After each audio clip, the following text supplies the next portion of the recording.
Hey everyone, Eric Watson here, freelance writer, player of games, writer of words, recorder of videos, and a tabletop role-playing aficionado. With this video, we're going to take a look at the newly, semi-newly, slightly recently, remastered version of Icewind Dale, Rime of the Frostmaiden. I've had a few folks ask me if I could cover this big update. This is something purely that Roll20 has offered to basically just add a bunch of their bells and whistles and quality of life improvements over the years since Rime of the Frostmaiden was initially released, I believe in 2020. And most of you should know, hopefully, that I, of course, ran a very long 90-session, 2-year-long campaign of Rime of the Frostmaiden, which was streamed live right here on the channel. So I'm very intimately familiar with this campaign like few other 5e campaigns. So I am perhaps uniquely suited to be able to cover this update, which is again purely offered by Roll20 as a, I believe it's a free update if you've already got Rime of the Frostmaiden, and if you purchase it in the future, I think you can only get this remastered edition. Unlike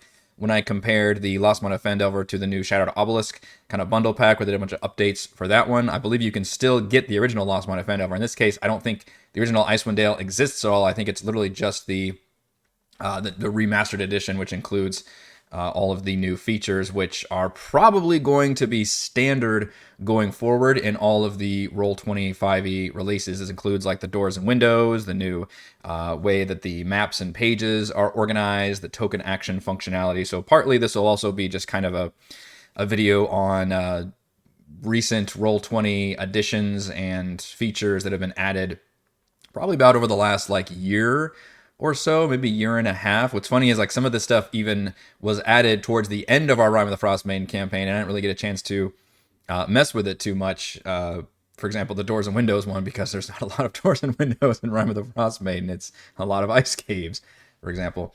And I'm actually going to show you a side-by-side comparison. This is the original one, which has not been updated to the new remastered edition. This is actually my campaign where we left off when we stopped our campaign, and then this is the new version, which is now available on Roll20. And I think the easiest way to probably organize this video is to literally go through the bullet point list, which Roll20 has hopefully laid out, that is has been included in the newly remastered edition. So this is not going to be a review of Rime of the Frostmaiden. I already reviewed it like whatever it was 3 years ago.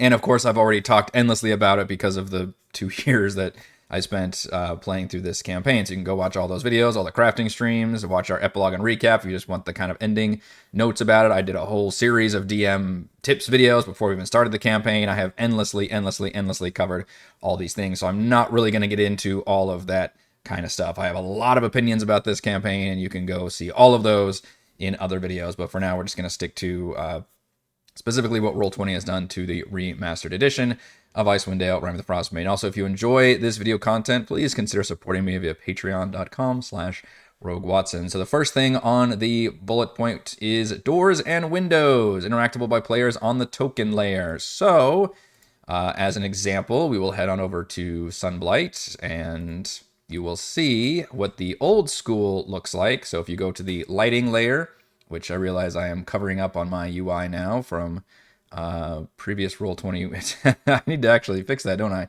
My window covers up the buttons, but anyway, they're in the lower left corner, which they also changed the UI at some point in Roll20 while I was doing the Frostmaiden. So you can see that the doors are all just labeled as separate lines of dynamic lighting. This is how it's been for years and years and years since we started playing on Roll20 back in like the mid 2010s, I guess, 2015, 2016. And, you know, to open and close doors, you would literally grab these lines and then you would move them. The DM would have to do it. The players have to declare they're opening a door, and then you could click on these and then kind of open and shut, manually as you wanted to. And if you wanted to make little, portcullises or something, you could do this kind of thing here, which is like, I'm going to put these like dashed lines and then try to let people see through there, for example. So that's an example of how it used to be and how it was for ever until they added this new feature. So now we're going to head on over to the new campaign, which I'll show you this difference you're looking at right now in a second. So we'll go to Sunblight, and then we will go to the lighting layer. Actually, you don't have to go to the lighting layer, do you? You can look at it at the token layer. So right from the token layer, you can see that there are doors suddenly on all the little door symbols. Your players see this as doors, by the way, if you haven't experienced this yet in Roll20, and your players can actually click on them and then click open. It doesn't appear like this for them. It literally is just like they click it once and then the whole thing opens. And then doing that will then reveal that room according to the dynamic lighting that you've got set up. It's a really cool feature, assuming you don't mind your players running around opening doors. Hopefully they're not being, little jackasses about it and just rushing ahead and opening everything all at once and still playing D&D for the most part. If you did want to stop them, or if you had a legit locked door, you could also click the locked door functionality, which then prevents your players from being able to open it. And then secret means that this door symbol no longer appears on the map. However, obviously, if it's in a map art where they show door, that's really not going to make it a secret. So it's more like if you have like a wall that you want to block off and click secret, but be able to open that wall at some point. And window functionality works very similarly. The difference is it does not block line of sight. They can still see past it. So it's useful for not only windows, but for, again, like gates or portcullises or some kind of wall of force, somewhere where it doesn't block your vision, but it does block your movement capabilities. So it's a really cool feature. And I can't say enough praise about it. I think it's awesome. It does require a slightly extra step. If you go to the lighting layer, it requires you to place doors and windows separately, and then you kind of move them around. But honestly, it's pretty intuitive. It's very easy. Oh, here's a good example of the secret door system right up here. Sunlight's got it all: windows, doors, and secret doors. So something that looks kind of like a wall, you would just draw the dynamic lighting, but instead of drawing it on the dynamic lighting layer using just the draw tool, you would create a door, and then you can move the door around as you need to. You can choose the different stuff. You just click it, and then you can move it however you need to and stretch it and all that stuff and put it wherever you need to go. So it's a neat feature. And, Rime of the Frostmaiden, it's probably the least necessary of all the campaigns just because there's not a lot of, doors and window opportunities compared to other campaigns, I feel like. It's a lot of outdoor areas. It's a lot of ice caves. It's not really doors in those areas, but still, it's really nice to have it. So nothing but thumbs up for that. It's not a big deal to add it yourself. And that's something I think I did, which, by the way, huge spoilers for this campaign, obviously, because I'm going through all this, everything about Rime of the Frostmaiden. So you can see this was in our old campaign, and I did add the new doors and windows feature. I think I was literally in the Caves of Hunger, which is a pretty late chapter 6, I believe, which has no doors and windows whenever this feature was added. And then when we finally got to the Etherin section and we had individual maps, which I created for that, and I was able to use the doors and windows functionality. And it's not that hard. You can just sit here and draw them yourself and do all the dynamic lighting. So it's nice to have that they put it in there retroactively. But it's like I said, it's not the biggest deal to add that to whatever campaign you need. So that is the doors and windows functionality. Super thumbs up, cool addition to any campaign, and it is definitely going to be standard going forward with all other releases. Page folders, better organizing the maps by chapter. So you already saw this, but that is a major change to how we organize the map area up here. Whenever you click on the little folder icon up here, to organize all your maps. So before, it didn't have any of this, right? It was just this. It's just a shit. And in fact, it didn't even look as good as this. It was this, the whole UI was changed fairly recently. In fact, I did a video about it, I believe, whenever they first did this UI update. And so it looked a little bit nicer, but it was still just kind of a mess of things.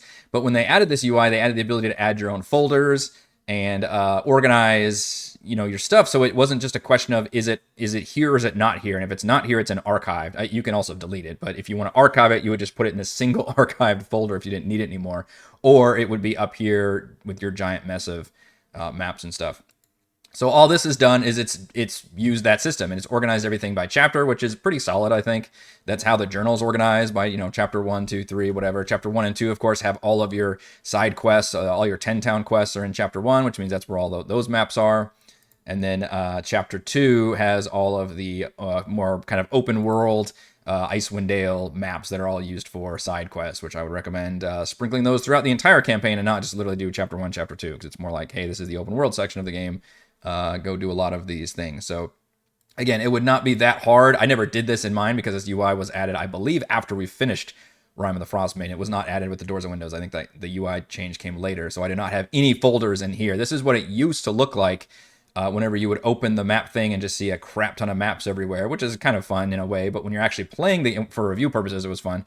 But when you're playing the game, you really don't want to have all these maps staring at you. There's no point. It's like going flipping through your whole folder if you're playing a tabletop. Like, why did I bring all these maps with me at once? We only need this one or two maps for this session, which is normally the case. So here you can just create folders and organize them however you want. It's just, it's using like freaking Windows 3.1 or whatever that is caught up to Roll20. So again, a nice feature, nice quality of life. It's just using something that was already created before, in this case, the UI update, and applying it to Rime the Frostmaiden, which didn't have that update before. I expect, like doors and windows, this will also be a standard feature. In fact, I think all of these bullet points will be standard features going forward. So that is all that means, is the organization. Nice to have.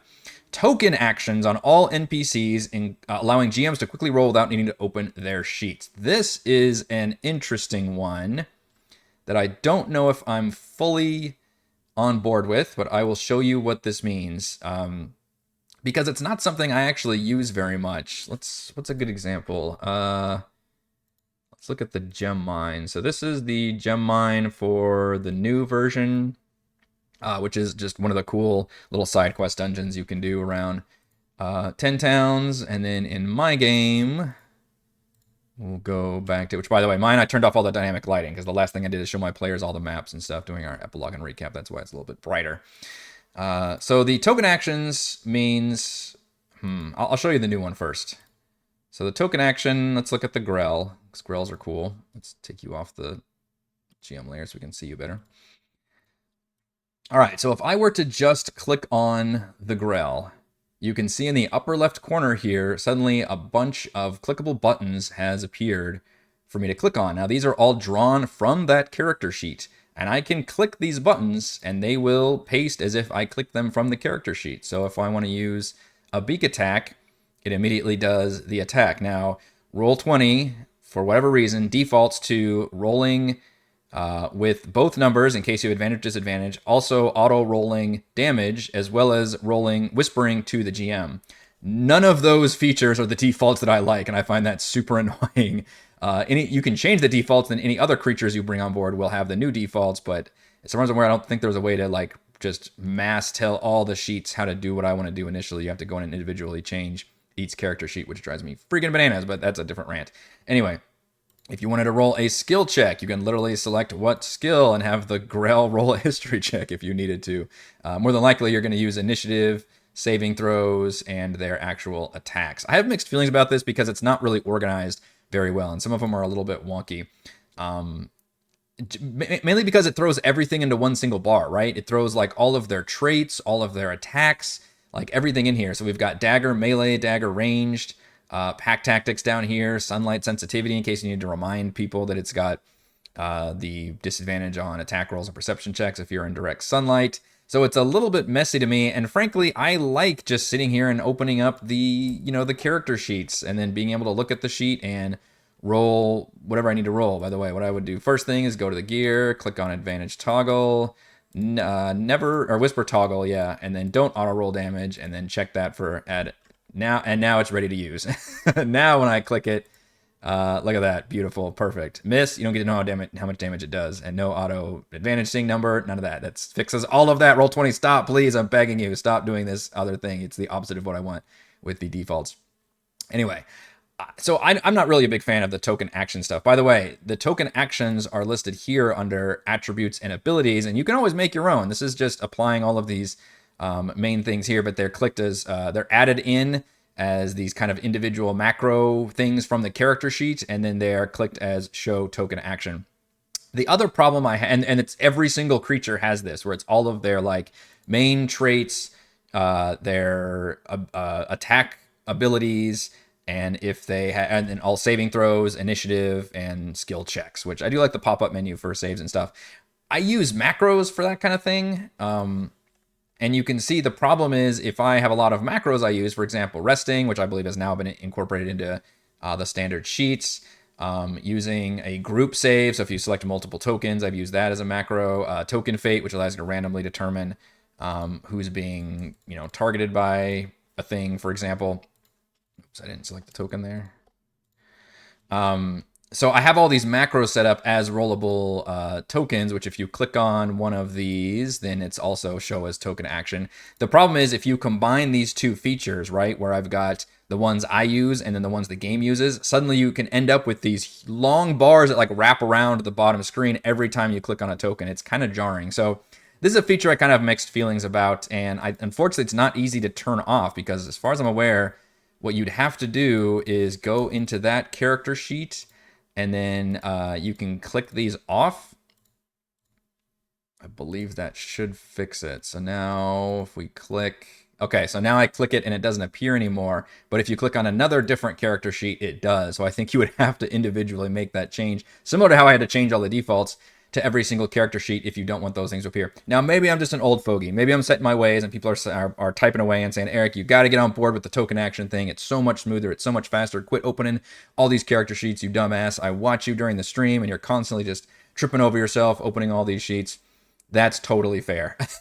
The bummer is if you don't like it, like me, or at least you're not quite used to it yet, it's a pain in the ass to turn off, I believe. If somebody else has a way of turning it off globally, then perhaps that's a better option for me. But I think like the other things, you have to go in and change each individual character sheet to uncheck all of those token actions, which I'm not too on board with. But again, that's what it does. It just pulls to it. So you want to use your javelin ability from the kobold, then you can totally just click that button up there. Maybe it saves a lot of time. I guess maybe this is the early stages of it. I would prefer if this were better organized, had like at least all the attacks kind of grouped up under one, maybe initiative at the very beginning of it. I don't think doing it all alphabetically all together like this, I think that's actually more confusing and more confusing to me versus grouping them up by type. So maybe it needs another pass of the grouping and the organization, and then I can get on board with it. But right now, I kind of have mixed feelings about it, and I kind of like opening character sheets as well, but that's what that means. That's what the token action thing is. All right, higher quality art like tokens and art handouts using new pop-out style tokens and nameless handouts to avoid spoilers. You might have already noticed this, and probably the best way to look at it, well, I mean, you can look at it from here, is that all of the tokens were updated, which is kind of crazy. That's a lot of work to do. So this is actually, I'm not sure these are the default kobolds. I can't remember, unfortunately, how many of the token art I changed. Okay, I think this was, because this is like one of the kind of kobolds used. I should find, I mean, the Grell's a good example here. If we take the X off because I killed the Grell. Or, what I should do is go to the damn token page. Eric, just go to the token page. There's a whole page of nothing but tokens here. There we go. So this is what my game looks like, right? This was the typical token art. You've probably seen this before. It looks fine. It pulls together all the art from, the official book, if it's if that art is available. And yeah, it looks perfectly serviceable. It's what we've all been used to. It looks fine. All these kind of creatures you might see, the same kind of goblin everywhere. And that's something that they've updated with things from like Shadowed Obelisk. Now, if we go to the new remastered edition, or we will go to the token page, you will see how these tokens look quite a bit different. So especially if you look at the named NPCs, you can see how it's just a focus on the individual faces. In fact, I can blow these up like this. So that's Avarice, for example. Bjornhild, I believe she's a leader of one of the Reged tribes. I didn't really use Reged tribes much. Captain Skath is one of the, I think it's Nerth, kind of one of the evil Captain Tieflings. We didn't use this guy either. One of the Knoll leaders, Zahn, is there. So, look at all these, Dearth. And now that's the new version, which all of the tokens are way popped out. So like, yeah, here's Dearth. You can see like his whole body in this token, which means it's kind of smaller. Zahn, look at Avarice. You can see like the crow or the raven that she's got. And so the big change is it zooms in on just the face, and then it creates this kind of pop out effect where it looks like they're kind of busting out of the token itself, which is kind of a neat, I don't know, three-dimensional look to it. You can see like little, edges of the token, for example, or actually popping out of the token art. Aviatris especially looks pretty cool. You can see here, like half her body with the thing on there, and then here it's just her head, and her head's popping out. This is a purely aesthetic thing. Do you like this token art or the other token art? I think you have to like the new one because that's what it's going to be going forward. But it took me a little bit of getting used to when I saw, because some of it I didn't mind. Avarice, I thought actually kind of looks better with her, familiar and a little bit more, I don't know, neckline or something going on. She's kind of popping in a little bit too much. But others, I think it looks better when they're popping out of the token and have a focus on the head. But it is definitely a different style. I'd say I probably do like this new style better. I think a lot of folks, especially I've played with players who their first instinct when making a token is try to fit as much of the character in the token, which doesn't really look good. And there's a section for doing that. You can put it on your on the actual character sheet, and you can see how the creature looks. In fact, that'll be the other thing we can talk about. I think this is part of the same bullet point, right? Yeah, nameless handouts to avoid spoilers. So the other thing they changed is the handout feature. So let's look at the original. So here's Arl's second form. So, I didn't even have a link to our handout here. Shoot, I'm gonna have to use a different example. Okay, let's look at, what else is a good example? Beatrice then? Okay, you've got one. So here's what happens if you click the handout, which is something you can show your players separately if you wanted to show this image, right? Well, then we've got Aviatrix in the new version. Sorry, the sun is just peeking through now. I thought I timed it correctly. So this is the new version. It does not have a name. And the old version, when you blow it up, it's this big. Okay. On the new version, when you blow it up, it's this big. So those are the two big changes for all of the art handouts. They've been given a bigger resolution, I believe, and they removed the name because there may be situations where you're describing a character, a creature or a character that your players first see, and the first thing you want to do is excitedly show them the art handout to go along with it. But perhaps your characters haven't actually met this creature. Like, they're not going to know immediately this is Aviatrix, even though I guess that name may be familiar to some folks. There's only so many ancient dragons in the world. But like, Zardarok or somebody that's got a named creature, or Dearth or somebody, for whatever reason, you may not know the name, but you want to show them the handout, and you don't want to reveal the name information with the handout. That has actually come up a couple times. I can't cite an example off the top of my head, but there have been times where I have wanted to show my players a handout and then realized, oh crap, this has the name on it. I don't want to show this yet. So that solves this problem. And then having the big picture, that's just a big plus. That's nothing but good, I think. It's just a bigger ass picture. I don't know if the resolution may be strained at times, but why not just give them a bigger picture if we've got that available? So, and that is true of literally every single one of these that's available. Is you get the bigger picture, the handout that's easily linked, no name on there. For example, you would know this guy's name is Krintos. It's the bodyguard for Zahn. And there you go. You've got the full, which I don't even think this is given his own separate art in the original version as well. So that's just all good things. I think that's a good quality of life improvement. It's just helpful for sharing that information. And yeah, I got nothing but good things to say about that one. There we go. There's Krintos. His handout is, I think it's showing everybody. Zahn, Simulacrum, and Krintos, which is fucking spoiler information, most likely, that you don't want to show your players as soon as they see this character, or either characters. You probably don't want to show them all that information on there. So that's a great example of not wanting to use the names on the handout. So plus thumbs up for that one. Improved cross-linking and adventure text handouts, getting you the right paragraph right where you need them. This one I couldn't really notice much of a change, to be fair. It definitely didn't move me to like an individual journal entry. It just moved me to journal entries. I was trying to find one like this one. Finding the Fortress has a link to mountain travel, which opens up the running the adventure section. You still have to page all the way down to where it gets to like a mountain travel, which is here. So I don't know if that's supposed to literally link you to the middle of a journal entry, but at least it has that link. Because in my version, say this is chapter 3, my version, like I've got the ownership over this one now. Finding the Fortress, and we look at things. I've already looked at this. Mountain travel is not even linked. You can see right there. So I think it just added some more context for you to be able to use that hyperlinking system, which has always been very useful in these Roll20 5e campaigns that link to like various creatures and things. I think all the creatures and magic items were already linked together fairly well, because that's just kind of an obvious thing to link. But maybe like information and sections that were in the book are now, maybe Mutzgart Conspiracy now opens up this journal entry, for example, whereas a lot of these other ones probably did already open up if it's an art handout or a creature was probably already there. So there's not much I would think that's going to change there, but again, just kind of a quality of life improvement.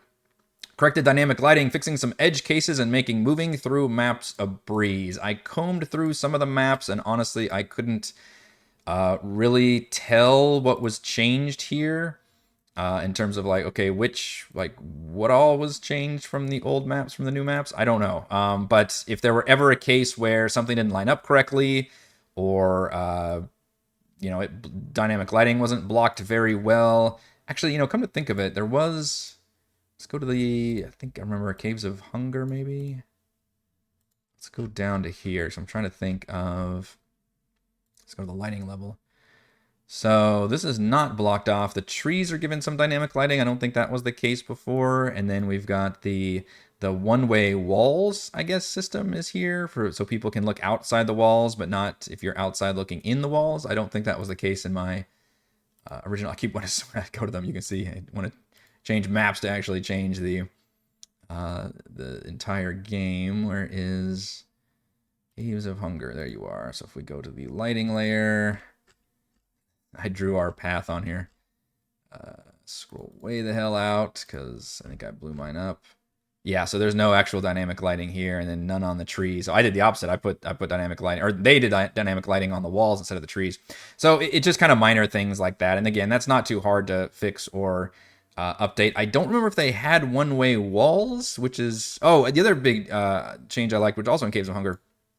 I think I changed this as well, which is I put doors here manually because these were just dynamic lighting sight blockers, and the new version also did the same thing. So I'm pleased that I thought of something that Roll20 was like, yeah, that's a good move, which is right here, applying them as secret doors. So this looks, or no, locked, yeah, secret doors, because there's supposed to be a hidden thing that you can dig your way in and find that's stuck through the ice. This is a good example of how to use the secret door system, and then it looks like just another dynamic lighting wall layer, but then you can sit here and open it manually and suddenly reveal these chunks for your player. So that's pretty spiffy. So kind of things like that, I guess, would have been updated and fixed, but otherwise fairly what is going on here? This is like dashed transparent.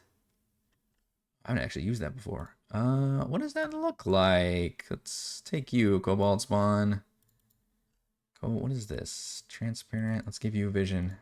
You may now see. Let's see. Okay, I'm not seeing anything on weird. I don't know how transparent works then. That's a mystery to me. I wonder if it just blocks. So maybe transparent means you can fully see, but it would still block your ability to move through, which I can't tell because as a DM, I don't have that kind of restriction. I could restart as the player, but that's kind of a pain in the ass. Anyway, so different changes like that can modify all the different lighting levels. And then finally, errata from the last few years included in the text where appropriate. I did my best to Google foo and tried to figure out what errata that was for this campaign, and I could not find any. There's a very helpful post on D&D Beyond where it lists all the errata for all the various campaigns that have released over the years, and I swear Rime has nothing for that. So I don't know what is involved in there other than there was errata for things like the Player's Handbook and the Dungeon Master's Guide, which obviously Rime would be pulling from. So maybe there would be specific elements in there that have been fixed. For example, Tomb of Annihilation, they did errata. They changed like Mad Monkey Mist to like Blue Fever Mist or something to avoid offending the monkeys, I guess. I don't know. I need someone to gently explain that one to me. But like, I don't think there was anything that was specifically errata in the campaign for Icewind Dale Rime with the Frostmaiden. But there was things that was errata in the basic core rulebook, so maybe that was included there. But I definitely did not try to comb through and find specific elements that were changed. If anything, it's got to be pretty minor, because I don't think Rime maybe is one of the rare campaigns that actually hasn't received much errata. So that's probably good news. But that's basically it. That's all the major changes. I mean, we've got it's just things that have been updated in Roll20. Major features like doors and windows, the huge UI with the way it organizes the page folders, the fact that it can include token actions with every single token, these kind of things that were updated in Roll20 over the last couple of years since Rime has been released. Does that mean other adventures that have been released also in that time period should get that update? remastered update, probably. I don't know off the top of my head which ones came after Rime. I have to look at a list of releases that also, but came before they would have started doing all these update things. Maybe, I don't know if the Dragonlance release got the treatment, but in any case, it's pretty much all quality of life improvements. It's things that you could, for the most part, add yourself, especially when it came to the page folders and the doors and windows. But it's nice now to just get all that stuff, in a feature. And it's nice that Roll20 went back and updated that stuff. I guess in a bigger way that required it to say remastered edition versus just saying that it was patched, right? Because they've done that before. They've released patches that use, hey, this uses updated dynamic lighting features or whatever their new, things were. They've just released patches that update everybody's game. But I think because they added, especially the entirely new token art is probably the biggest one that would require you to be, okay, we're deleting all the tokens, we're redoing all the tokens. That is a major, huge update that I would not have done myself. I have to do tokens if there's no token art for them, but that is not something I would have gone back and updated, is the token art, and then the token action, something I would not have gone back and done either. Whereas the other ones, the doors and windows, I can definitely do myself.